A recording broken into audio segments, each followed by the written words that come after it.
कि जातीय जनगणना हो, लेकिन जातीय जनगणना में बड़ी छल हुआ। जी।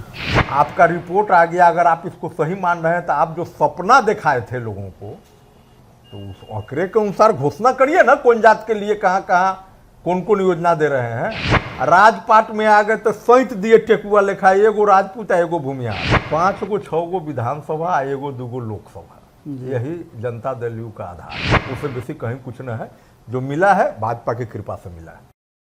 नमस्कार, भारत लाइव देख रहे हैं आप। लगातार बिहार और बिहार की राजनीति में एक ही चर्चा चल रही है, वो चर्चा है जातीय गणना की रिपोर्ट। और इस रिपोर्ट को लेकर के चाहे कोई भी वर्ग हो, संतुष्ट नज़र नहीं आ रहा है। हालांकि कुछ ऐसे वर्ग भी हैं, कुछ ऐसी जातियां हैं जिनको इस बात को लेकर के हालांकि भीतर ही भीतर संतुष्टि तो नहीं है, लेकिन धैर्य रखे हुए हैं, क्योंकि उन्हें सबसे ऊपर के पायदान में रखा गया है। अब इसके बाद क्या होगा? इसके बाद क्या ये 2024 के चुनाव की रणनीति के तहत हुआ है, या फिर किसी और कारण से हुआ है, या फिर ये स्वाभाविक है जिसकी तैयारी सब लोग मिल करके किए थे, प्रधानमंत्री के पास गए थे और कहा था कि जातीय गणना कराई जाए। लेकिन अब जो वर्तमान परिस्थितियां बनी हैं उसने बिहार में माहौल खराब कर दिया है। खराब इस सेंस में कि लगातार विरोध हो रहे हैं, और विरोध में सबसे पहला सुर अगर किसी ने उठाया था तो वो थे उपेंद्र कुशवाहा। हम बार बार आपको कहते आ रहे हैं कि उपेंद्र कुशवाहा समाज के नेता हैं, जमीनी नेता हैं, और जमीनी नेता होने के साथ साथ अपनी बातों को बड़ा मुखरता से रखते हैं। सबसे बड़ी बात यह है कि वो अपनी बातों को रखने के लिए और समय समय पर बलिदान देने के लिए तैयार रहते हैं, इसलिए उन्हें कहा जाता है कि जमीनी नेता है। खैर, इन सारी बातों की चर्चा हम लगातार करते रहे, लेकिन आज जब राजभवन मार्च कर रहे थे तो इसके पीछे की स्ट्रेटजी क्या थी? क्या इस रणनीति के तहत 2024 के चुनाव की जहां नीतीश कुमार ने तैयारी शुरू कर दी है, वहीं उपेंद्र कुशवाहा भी अपने स्तर से क्या पासा फेंकने की तैयारी में लगे हुए हैं? इस पूरे विषय पर बात करने के लिए उस राजभवन मार्च में शामिल ठाकुर धर्मेंद्र हमारे साथ हैं। रालोजद जो RLJD है, उस RLJD के किसान प्रकोष्ठ के प्रदेश अध्यक्ष हैं और बड़ी मुखरता से अपनी बात रखते हैं। कई कांड इनके साथ जुड़े हुए हैं। आपने देखा होगा हाल फिलहाल में कि जिस तरह से एक महिला को अपशब्द कहा गया था राष्ट्रीय जनता दल के नेता और नीतीश कुमार के मंत्री के द्वारा, उस मामले को इन्होंने उजागर किया, और आज परिस्थिति यह है कि जो केस दर्ज नहीं हो रहा था वो भी हो गया। बाकी सब चीज़ें चलती रहती है लाइफ में, लेकिन बिहार की राजनीति को बहुत अच्छी तरह से जानते हैं, समझते हैं और उस पर अपना बात भी रखते हैं, बड़ा मुखरता से बोलते हैं। आज की जो यात्रा थी, आज जो राजभवन मार्च था, उस मार्च के साथ साथ हम और भी कई विषयों पर बात करेंगे। आप धैर्य के साथ सुनिएगा जरूर, क्योंकि आज बहुत सारा प्रश्न ऐसा है जो तीखा भी होगा और मिर्च की तरह लगेगा भी। पहले तो आपका बहुत बहुत स्वागत है। जी बाबा, बहुत बहुत धन्यवाद। भारत लाइव के सभी दर्शकों को मेरा प्रणाम। आप लोगों ने आज राजभवन मार्च किया है। इस मार्च का सबसे पहले तो बिहार की जनता जानना चाहिए कि इस मार्च के पीछे का उद्देश्य आपका क्या था? सबसे पहले तो मैं बता दूं कि श्री उपेंद्र कुशवाहा जी कुशवाहा समाज के नहीं बल्कि बिहार के सभी जाति और धर्म के सम्माननीय नेता हैं जी।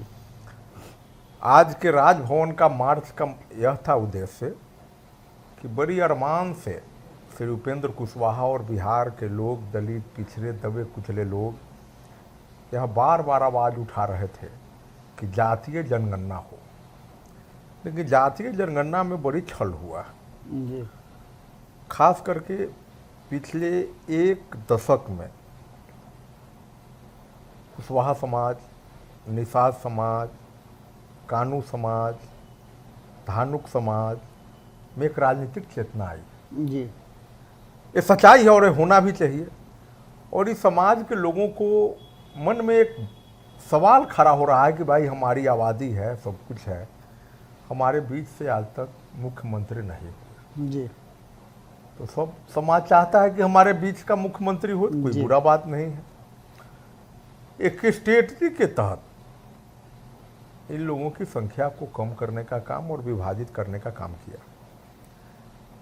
जो चुनाव का अभी लोग खूब पीठ थपथपा रहे हैं जी। उन लोगों से मैं हाथ जोड़ के निवेदन करूंगा कि बिहार में हलवाई कहाँ है, कौन गांव में है जात?